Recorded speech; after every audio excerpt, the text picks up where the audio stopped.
एक आपका स्वागत है हमारे इस यूट्यूब चैनल में। आज हम बात करने वाले हैं सेक्सुअल ट्रांसमिटेड डिजीज़ यानी कि सेक्स से जो होने वाली बीमारियां हैं।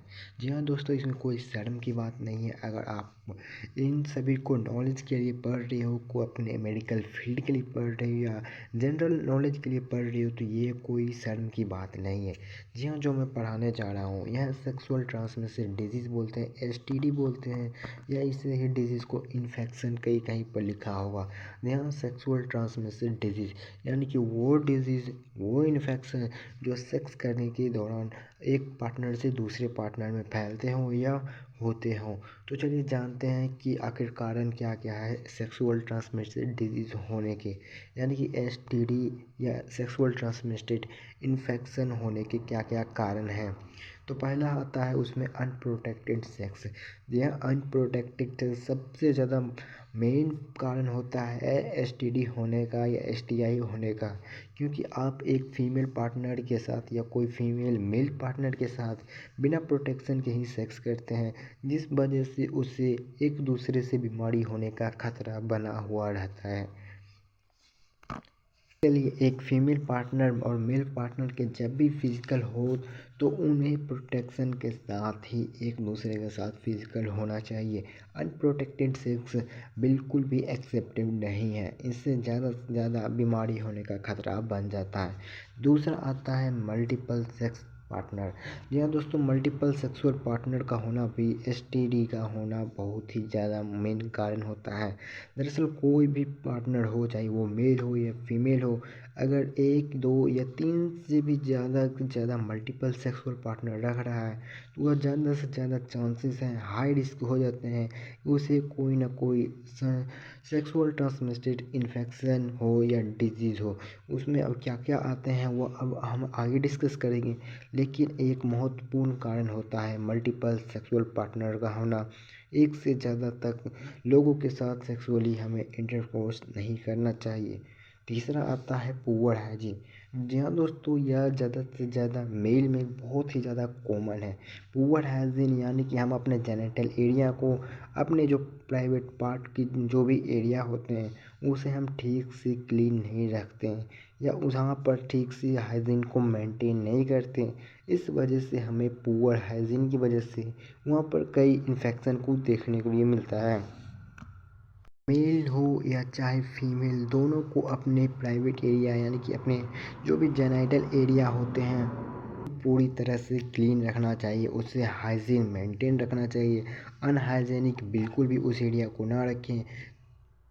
चौथा आता है ब्लड कांटेक्ट। जी हाँ दोस्तों, ब्लड कांटेक्ट भी एक महत्वपूर्ण, एक मेन कारण होता है एसटीडी होने का। ब्लड कांटेक्ट से मतलब है कि कोई इन्फेक्टेड अगर नीडल आप में चुभ गई है, आपके ब्लड में लग गई है, अगर वो नीडल में कोई एसटीआई या एसटीडी का इन्फेक्शन का कोई सिम्टम्स था तो वह भी अब आपके साथ आपके ब्लड में चला गया, जबकि आपने कोई भी एक्टिविटी ना भी किया हो तो आपको ब्लड कांटेक्ट की वजह से वह बीमारी हो गई है एसटीडी का, एसटीआई का। तो ऐसे में आपको क्या करना है, तो आपको जो भी नीडल होते हैं उससे आपको टच करने से बचना है, किसी के ब्लड को डायरेक्ट टच करने से आपको बचना है। ठीक है, ये बहुत ही ज़्यादा मेन कारण होता है ब्लड कांटेक्ट।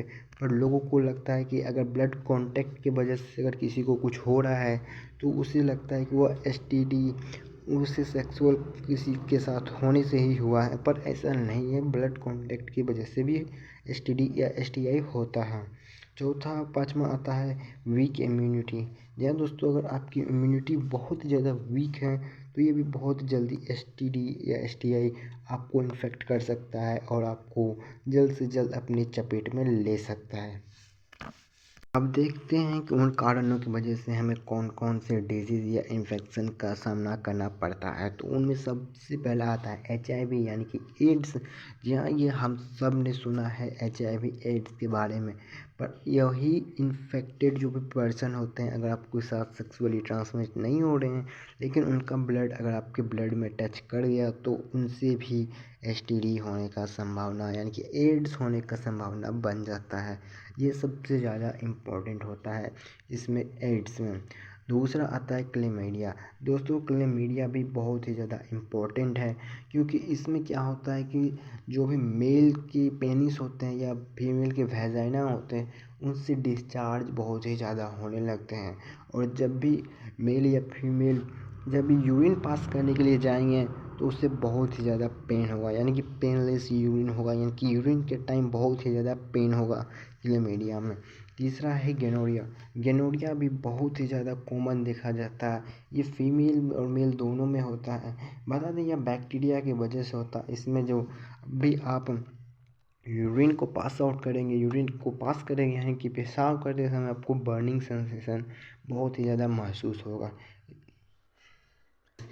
तो सिफिलिस क्या होता है कि सिफिलिस में ना बैक्टीरिया की वजह से होता है। जो प्राइवेट एरिया होते हैं हमारे, चाहे मेल हो या फीमेल हो, वहाँ पे पेनलेस सोर का निर्माण हो जाता है, यानी पेनलेस सोर जो होते हैं उनका निर्माण हो जाता है और उसमें बहुत ही ज़्यादा पस भर जाते हैं, जो बाद में हमें पेन भी देते हैं।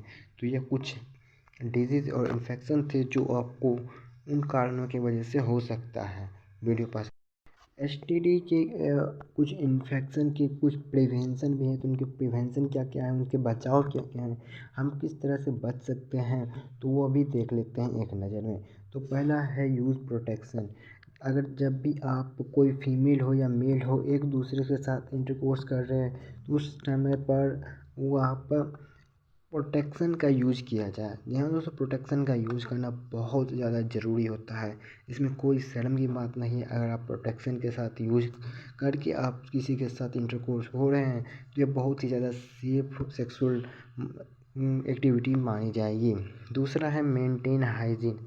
अपने प्राइवेट पार्ट को जितने भी अच्छे से क्लीन करना हो क्लीन कर लीजिए, उसे हाइजीन मेंटेन रखिए।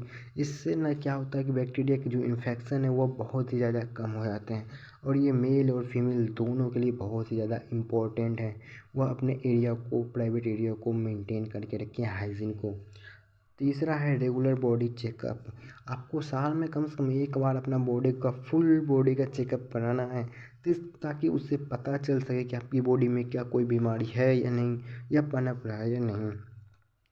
अगला है बैलेंस डाइट।